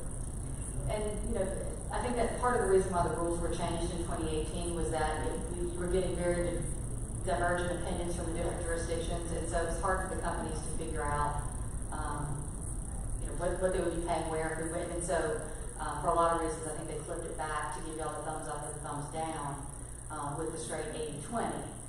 But again, this is under the 2017 rules, so. And y'all currently have letters from the sheriff and the city? The sheriff and the police sheriff. Police sheriff, sorry. And we provided those to Mr. Krause. And are those renewed, or are they the same ones that you had when you were here last time? I think they're the ones from 2020. It's the 2020 letters. And now read them, they're fairly short. The one from Mr. Whittington, Sheriff Whittington says, my office has been informed, would like to inform the Office of Commerce and Industry of my support of the application for the industrial tax exemption by Sierra Frac Sand LLC of Bossier under the rules of the ITAP program in effect prior to July 2017. This request comes because of a clerical error which created a void in the original ITAP application. The company's pending application will reinstate the project under the appropriate rules and procedures. Under the original rules, my endorsement would be a courtesy, yet it comes with a respect for and an understanding of your new guidelines. The letter from the police jury reads, at its February 5, 2020 Bossier Parish Police Jury meeting, the police jury discussed at length a previous request for an ITAP exemption in the parish of Bozeman by Sierra Frac Sand in 2017. After discussion, the police jury unanimously voted to authorize a letter along with an excerpt of the certified minutes pertaining to this discussion to the Board of Commerce and Industry, requesting that the board reconsider Sierra's application with the knowledge that Bossier Parish Police Jury fully supports Sierra's ITAP exemption under the old or new guidelines. Those are the two letters. Okay, and I'm sorry, I got one more question, and I'll be running out. So I wrote down, you guys are here asking for a letter that we wouldn't object to it. A letter of support akin to what the police jury and the sheriff did. Okay. Obviously, we would prefer a letter of support, but if the board voted to do a letter of non-opposition, well, we would still rather that than a letter. Okay, thank you. But yeah, I mean, it's like, we'd rather the letter of support. Mr. Bass. Ms. Adolph, welcome. It's a pleasure to meet you in person. I know we've spoken on the phone, so it's a pleasure to meet you in person. And I'm certain that Sierra Frac Sand hired you because you were the expert on ITEPs, and I so appreciate you being here to educate us. So I have a few questions. First of all, how common are ITEPs in the state? Or just give me 17, 18, 19, how many are filed normally? Well, prior to the 2016 executive order, there would literally be 60 or 70 ITEP applications each month on the agenda, or every 2 months on the agenda. They've dropped off. The rules are a little bit more complicated now, a little bit harder for the companies to comply with because of the changes to things like capital improvements and the inability of the companies. Like if you have a sort of a conglomerated company with a bunch of small companies that each have 1 or 2 employees, standing alone, those companies are now required to apply for ITEP by themselves, whereas before you could sort of group them together. And now there's really not much of an ITEP benefit available to them because of the payroll and the jobs requirements. And you can't group them together for projects anymore. So 17, 18 hundreds of these? Oh, there's hundreds of them. Yes, absolutely. I mean, I couldn't give you a number, but literally every manufacturer manufacturer in the state of Louisiana is eligible. Now, whether they all apply or not is a different question, but they are all eligible. Every manufacturer in the state. But there's been hundreds that have been filed. Oh, yeah. Okay, so the computer program we're talking about, of the hundreds that were filed, how many did not have that drop down or that error? How many times was this mistake made of the hundreds of those that were filed in 17 and 18? Is there a precedent for this, I guess, is my question. I don't really know the answer. I'm not aware, I'll say this, I'm not aware of anyone other than Sierra Frac. It's the only one that I've been involved in. Okay, so. But errors do happen. No, and I'm not saying, but we talked about it being filed online and there wasn't a drop down for it. I'm just trying to understand how many tabs, i.e. if we're shopping for those, how many tabs does that have? And why was this one specifically not there? Because I know that Sierra Frac Sand is probably not the only one in the frac sand business that would have tried to file for this. So I'm just wondering how they did it. So actually, I think it's generally like the code 32 is the NAICS code for general manufacturing, and then it's broken into different parts. In this case, Sierra Frac actually, in 2018, after being audited by the Sales and Use Tax Department, someone there told them that they were probably under the wrong code, and so they changed it to a sand manufacturing code under 32. So I would imagine that there are plenty of manufacturers who are, especially if you're coming from out of state, and the original state requirement might be different, and so you sort of figure, well, if I was eligible for a manufacturing exemption in Texas under this sand mining and beneficiation code, which is what they were, then it would be acceptable in Louisiana too, and it just wasn't. So I would hope that the Department of Economic Development would periodically look back through some of these and see if there are instances where there are manufacturing activity that doesn't fall under an existing code. And I'll give you an example. Solar manufacturing. Electricity is tangible personal property, and the production of tangible personal property is manufacturing. So solar companies should be eligible for manufacturing ITEP exemption. But solar companies are usually under a different code that's neither general manufacturing nor like public service regulated electric generation. And so those companies may have issues with what the drop down is. Okay. Well, so the words that stick out to me, because you probably know more about this falling out of bed than any of us will ever know, is when you say you think something is the case. And so going back to that, when we asked about the date and how those taxes refunded or what that was, you said, well, you think this may be the way it would happen. So how do we become certain of how that would be processed?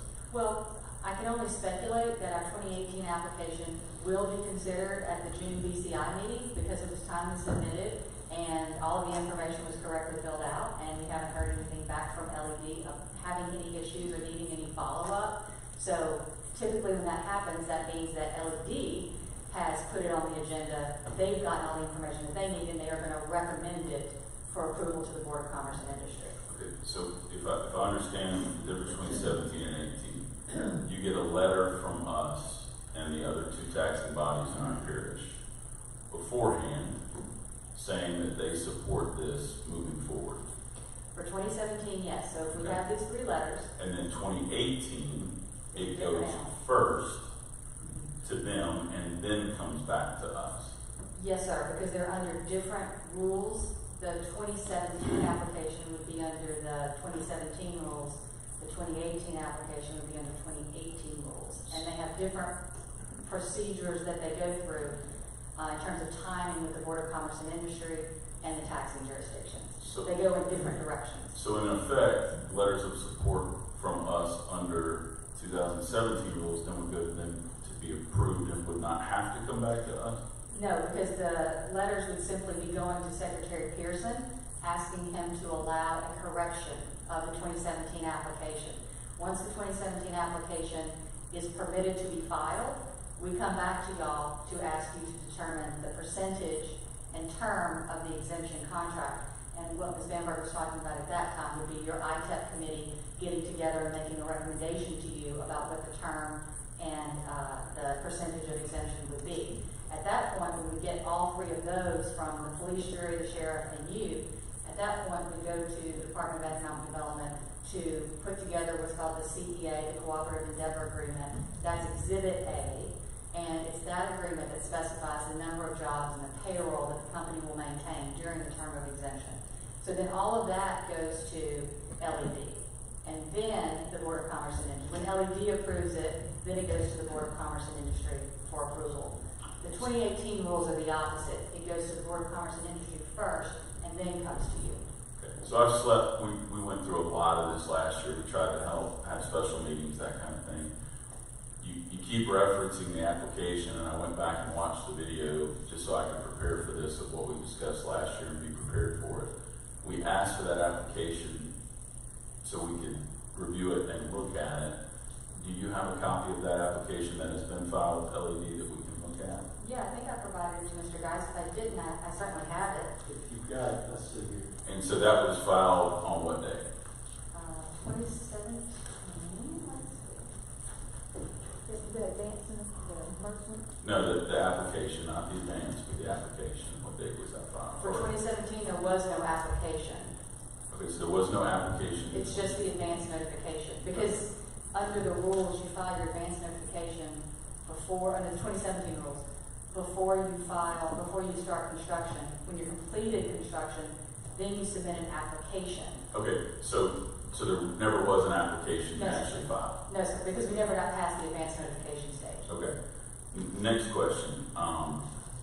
This is sales tax, okay? Yes, sir. And we said that this is not only sales tax for purchases from others from Sierra Frac, but on purchases they have made. Yes. Is that all purchases made by Sierra Frac? It's all purchases that would be subject to sales tax. As a manufacturer, I believe it does have a sales tax exemption certificate for the purchases of manufacturing machinery and equipment, which is a statutory incentive through the Department of Revenue. Yeah, but Bossier Parish does not honor the exemption. Right, but the parish doesn't. Right, I'm sorry. We pay sales tax on everything that. Yes, exactly. So it's a state level incentive. So the vendor would only collect the parish sales tax, not the state sales tax, because of the exemption certificate. Well, and one of the reasons I'm asking the question is we went and visited with them, and basically they explained it. It's kind of like a car. So if they pick it up there and they take it to wherever the well is, wherever the well is where that tax is actually being paid. Is that still the case? Okay, that is when we have a resale certificate in place, okay? And there's a couple of our customers that we do have resale certificates in place for. But since our meeting last year, and you can kind of tell by those numbers, the taxable sales, you can see how they've gone up. Our customer base has broadened to where a lot of our customers now, we only have 2 customers that have a resale certificate now that you're not receiving sales tax off of. The rest of our customers, you are receiving sales tax from, because the point of ownership transfers at our scales, because we do not handle anything. So okay. that is what I have remitted to y'all. Okay, and so I understand that a little better. My question is, this is just sales tax. This is one side of the ledger. Normally when we're looking at this, we're looking at property tax and sales tax. So is there something that shows us that comparison where we know the difference in what's been paid? Because when Ms. Bamberg puts it together with that committee and normally brings it to us like in the past, we have a complete picture of not only property tax and sales tax, but we have her analysis of what we're giving up as opposed to what we're gaining. And we don't have that here, so I don't know exactly what the investment basically that we're being asked to make and what that is. I gave that to you where we. So your question is spot on, and if Secretary Pearson approves our advance notification and we have the opportunity to come back to you, all of that information will be provided. At this point, we're simply trying to demonstrate what the company does in terms of giving back to the community in terms of its own sales tax and when it collects. So it's just sort of the benefit from having them here as opposed to the property tax. We absolutely can put that together. My understanding is that the amount of the exemption would be about $100,000, And I think the total payment would be right around 300. Yeah. So basically 1/3 of the assets would be exempt. Okay. And then my understanding is whatever date is on the ITEP when the governor signs it is the effective date of the ITEP under the 2017 rules. So I have that right? Yes, except that the contract always provides that it is effective December 31 of the year in which the assets are placed in service. Okay. But again, So it's not the date of the letter, it's the date, right. It's December 31st of that year. Because Right. oftentimes, part of the reason why we have the issue with the 2018 assets is that there's always a multi-month delay between the time that the assets are placed in service, the Board of Commerce Industry approves it, and you get the governor's signature, which is when it becomes officially exempt. So prior to that, the assets are not actually exempt. Since a representative from the police jury came and basically rescinded their letter that were dated February 5th at our meeting last year that was on video, have you guys been back in front of the police jury? Well, we talked to this board today, and he said that they were still in favor. I don't think that they rescinded it. Well, But when I watched the video, Jack Skaggs stood up and said that due to basically what they signed, that his discussion with other jury members at that time where they were rescinding basically that letter. So has there been any more discussion with them? Because when I went back and watched the video from last year, Mr. Skaggs took the microphone and that was his position on it. So I'm just trying to figure out, has that changed with Mr. Skaggs, the police jury, or anyone? Have you been back in front of them since, or? There has been no official action on the part of the police jury to rescind that letter. Mr. Skaggs may have changed his mind, but the police jury, as a body, has taken no action to rescind the letter. Well, and that's my point. It brought in front of us, and then we were told it had to be a pilot that needed to go in front of another board, and then it came back to us. I'm just wondering, had they had an opportunity to have the same discussion over a year later to see if anything has changed with them also? I guess the date of that letter is what's throwing me. Yeah, my understanding is that there may be some discussions among the members, but certainly no one has approached Sierra Roxanne, and there's been no effort to put it on an agenda to take formal action to do anything different than what was done in 2020. But, and this is my last question, based on this, and we don't have basically what we normally have for this, we really don't have an accurate what we're being asked for. Is that? So you have never been asked this. Remember, all we're asking is for a letter saying you support our application to Mr. Pearson to exercise his discretion to allow a correction to a 2017 advance notification. But an application we haven't seen, right? No, sir, you wouldn't have seen it yet. I mean, even under the regular course, we would have filed the advance notification, then we'd come back to you with all that information that you're looking for. So we're being asked to provide a letter of support for the ITEP that we'll see after we support it. No, you're being asked to support our application for a correction to an advance notification, which will then be placed in the regular 2017 rule process, which means that it will go to your ITEP committee, who will gather all of this information. We'll come back to you to determine whether any exemption will be granted. If so, what the term and the amount, the percentage amount of the exemption would be. So at this stage, all you're doing is giving us your approval to, or your support for our starting the process. Day one, starting the process. That's it. You're not being asked to give any exemption percentage or term or make any decisions about whether Sierra Prime is a good community partner. Just trying to decide if we would support their effort to have an opportunity to correct this error. Starting the process with an effective date of what? Well, it would be the 2017 application, I'm sorry, the advance notification date, which was, I think, in June of 2017.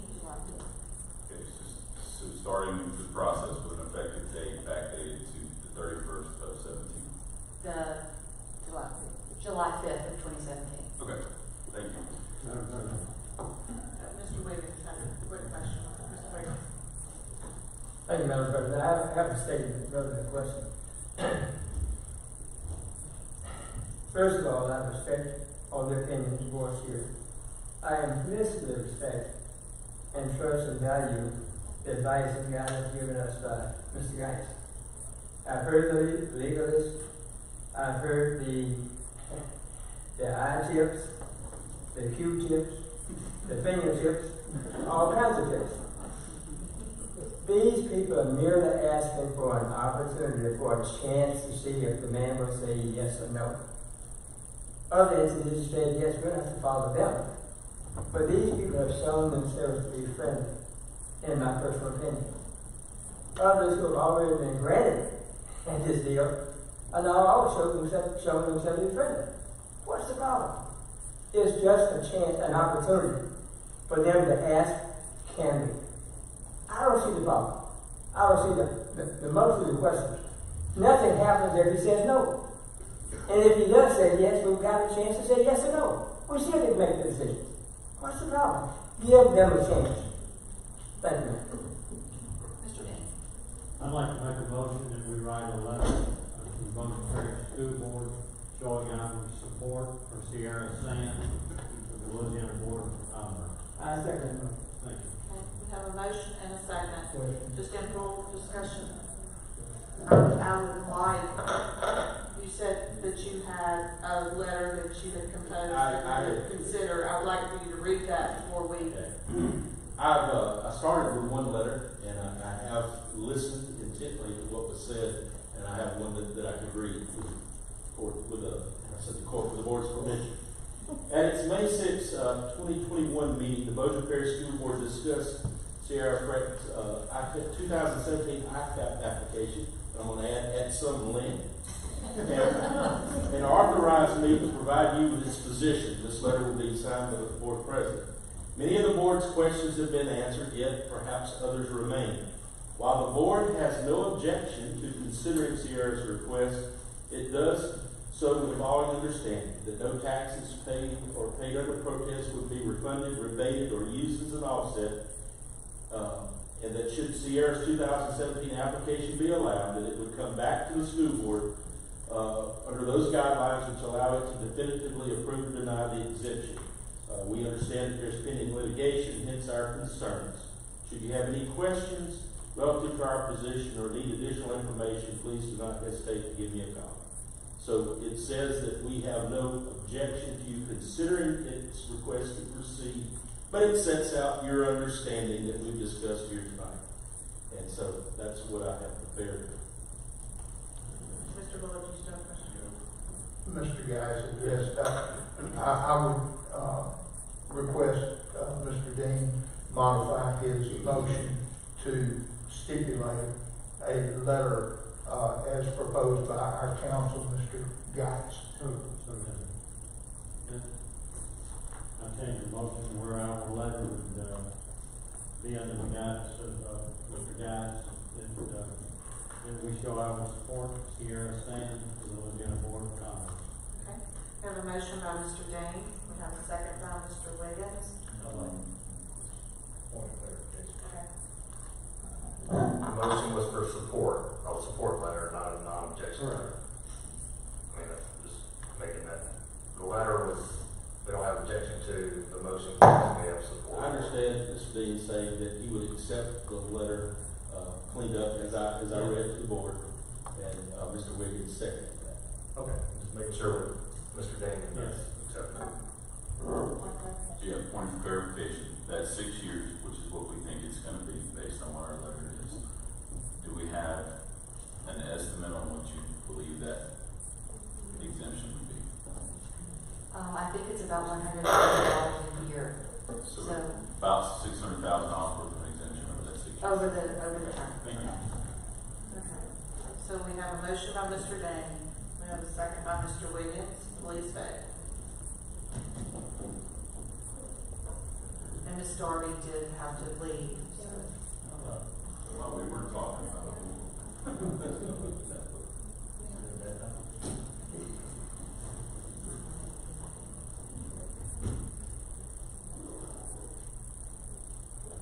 The motion does pass, so we will be sending our letter of support to apply for your application. Thank you so much. I really hope that we'll be back here in the fall on that advance. Thank you for your time and for patiently answering all of our questions. No, I'm happy to. It is it's complicated stuff, and this is a fairly unique animal. So I appreciate your time, everyone. Thank you so much. Thank you, Mr. Denny. I would just like to thank Sierra Sand in North Bossier, in my area. They've been an asset to all the constituents I've talked to. Their hiring procedures, they can pay well, they have good benefits, and I think we can't go wrong by helping them out. I thank you. Thank you. Thank you.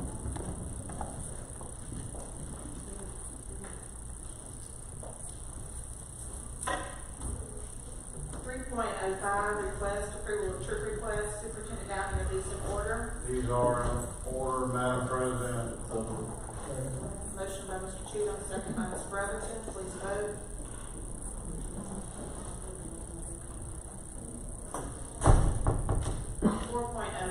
Announcements and superintendent's comments.